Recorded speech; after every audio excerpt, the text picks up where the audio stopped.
So দেখো, backless এতদিন আমি দেখিয়েছি তোমাদের sorry bralette, blouse, Masaba, sports bra, normal bra, bralette. Hey guys, good evening and welcome to my channel Tips Up Back. কেমন আছো তোমরা সবাই? আশা করছি সবাই ভালো আছো। সো দেখো, এই যে আমি একটা শাড়ি পরেছি, এটা পিওর লিলেন, আর এটার সাথে আমি যে একটা ব্রালেট দিয়ে পরেছি, কীরকম লাগছে সেটা তো পরের প্রশ্ন। তার আগে বলে দিই, একটা ব্রালেট কিন্তু শুধুমাত্র একটা স্টাইল আইকন না।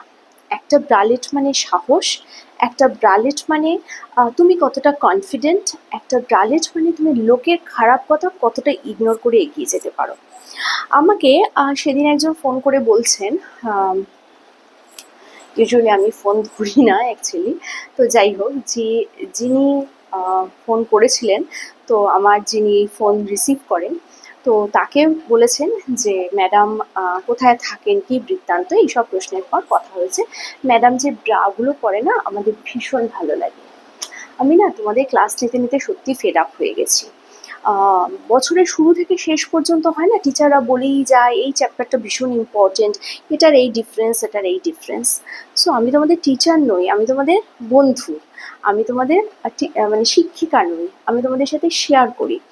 সো ভাতের চাল দিয়ে কিন্তু বিরিয়ানি তৈরি করা যায়। সবসময় যে বিরিয়ানি করতে গেলে আমরা বিরিয়ানি চালই নিয়ে আসি এমনটা নয়।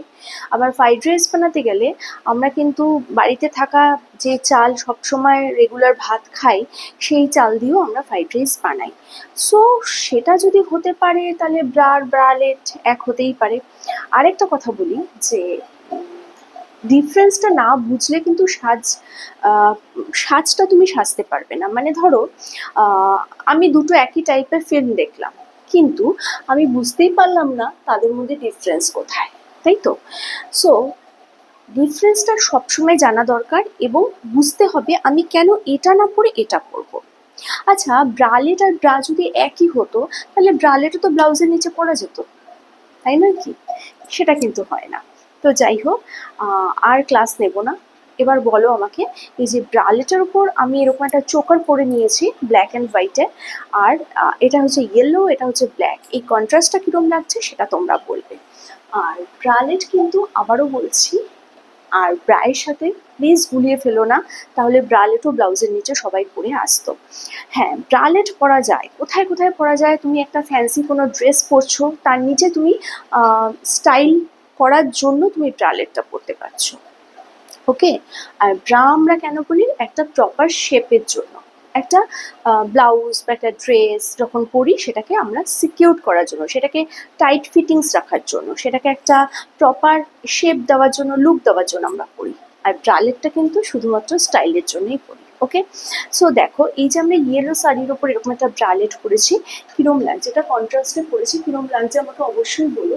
আর হ্যাঁ, আরেকটা কথা বলতে হবে, যে সেটা হলো যে আবারও একই কথা, ফ্যাশন আর স্টাইল দুটো আলাদা। স্টাইলটা কিন্তু তোমার নিজস্ব, মানে আমি আমার মতো স্টাইল করি, এটা বোঝানোর জন্য স্টাইল। তো ব্রালেট দিয়ে এই একটা লিলেন শাড়ি আমরা পরতে পারি, সেম অ্যাজ আমরা যদি শাড়িটাকে এরকমভাবে খুলে এরমভাবে পরি, একটা ব্রালেটের ওপরেই কিন্তু আমি পরছি। দেখো শাড়ি কোনটাতে বেশি ভালো লাগছে, কীভাবে পরলে বেশি ভালো লাগছে, সেটা তোমরা অবশ্যই বলবে। কিন্তু আমার সবসময় মনে হয় যে স্টাইল করতে গেলে কোনো তার নির্দিষ্ট কোনো নিয়ম নেই যে এতটাই তুমি দেখাতে পারবে, এতটাই শো অফ করতে পারবে, এর বেশি পারবে না, এরকমটা কিন্তু একেবারেই নয়। সো দেখো, ব্রালেটের শাড়ি, পাল্লু দিয়ে ঢেকে ব্রালেটের ওপর শাড়ি পরেছি, পুরো ব্লাউজের মতোই লাগছে, তাই তো?